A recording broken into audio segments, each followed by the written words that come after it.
Welcome to this explainer. Look, if you've ever felt like the stock market is speaking a language you just don't quite get, trust me, you are definitely not alone. Today, we're going to move way past those basic price charts. We're digging into the hidden mechanics that 50-year market veterans actually use to spot massive systemic turning points.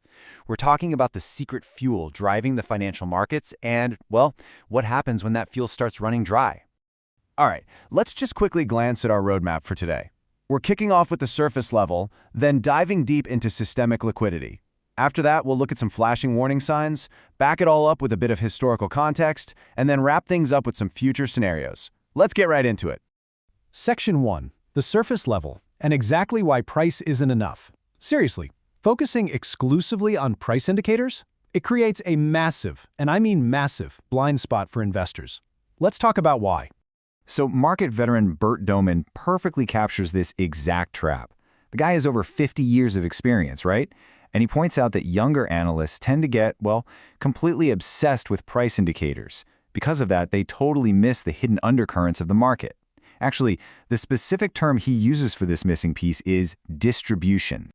Now, to really grasp what we're talking about today, we need to nail down what distribution actually is. It's kind of stealthy. It's this slow, often painful process where the smart money, those massive institutional investors, they slowly offload their positions to everyday retail traders.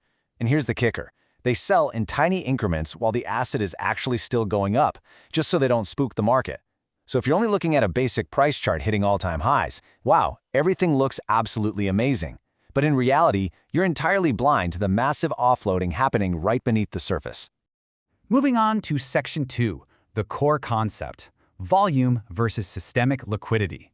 Now it's time to peel back the layers beneath that price chart and find out what really fuels the market. Okay, it is absolutely crucial that we separate two things people constantly mix up: chart volume and systemic liquidity. So what's the difference?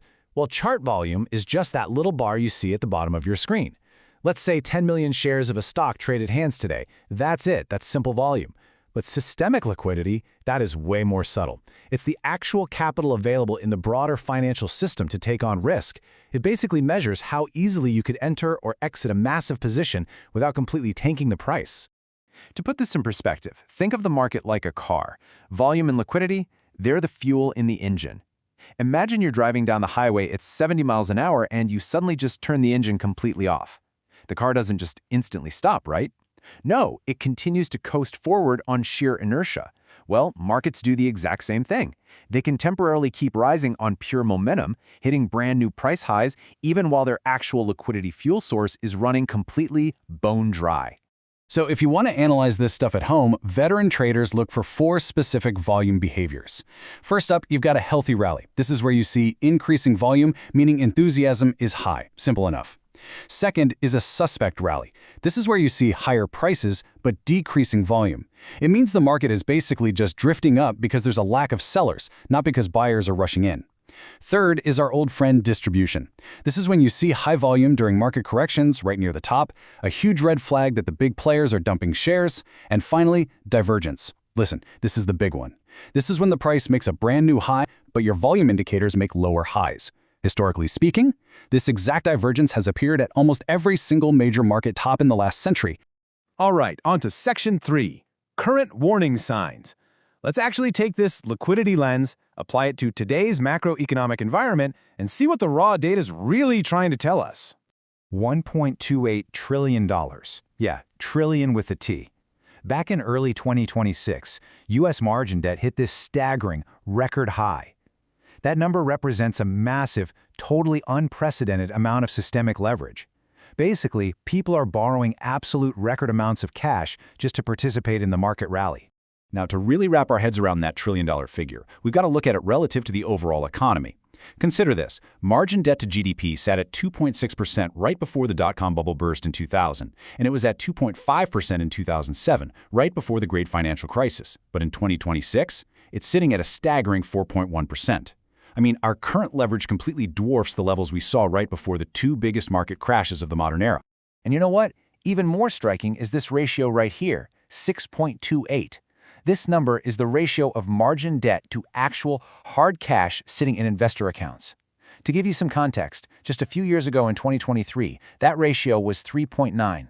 But by early 2026, it had absolutely skyrocketed to 6.28. Meaning, for every single dollar of cash an investor actually holds, they are levered up with over $6 of debt. The system is just incredibly stretched right now. Plus, when we look at market breadth, the metric that tells us how many stocks are actually participating in a rally, we are seeing some severe narrowing. Over a recent period, those mega-cap tech stocks, the Magnificent Seven, they were up 8%. Great, right? But wait. If you look at the S&P 500 Equal Weight Index, where every single company is given the exact same weight, it was actually down 1% over that exact same time frame. Think about that.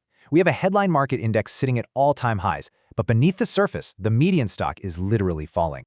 On top of all that liquidity fuel we were just talking about is showing major signs of freezing up in the private credit markets. Moody's recently slapped a negative outlook on the whole sector. Major funds like Blue Owl have actually limited their withdrawals. Apollo limited redemptions to just 5% on a $730 million fund. And get this, funds are currently borrowing over $1 trillion just to pay back investors who want their cash out. Listen, when financial institutions start blocking you from withdrawing your own capital, that is a glaring, siren-blaring liquidity red alert. Okay, Section 4, Historical Context and the Counterarguments.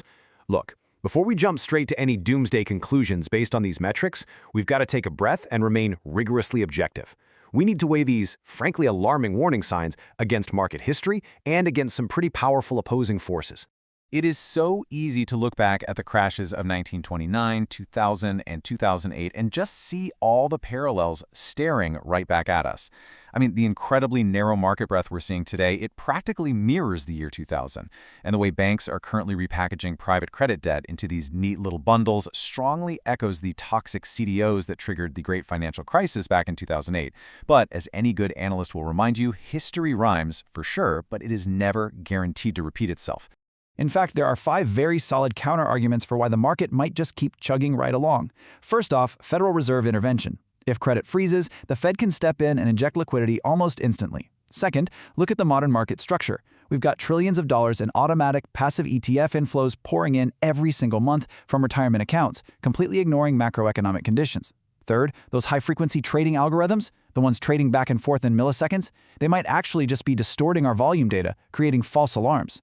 Fourth, let's be real, veteran analysts calling for crashes have been wrong before. A bunch of them called a crash in 2022 and completely missed a massive 50% rally. And finally, banking leaders like Jamie Dimon, they argue that modern private credit structures are incredibly resilient and literally built to withstand these exact types of stress tests. Which brings us to Section 5, Scenarios and Fed Intervention. Bringing all this objective data together, we can actually start mapping out the potential paths forward for global markets, which rely heavily on what happens next with systemic liquidity. Really, depending heavily on what the Federal Reserve does, we're looking at 3 distinct possibilities. Scenario A is a severe warning. This is where liquidity continues to contract, the Fed acts way too late, and the market straight up collapses. Scenario B is an absorbed warning.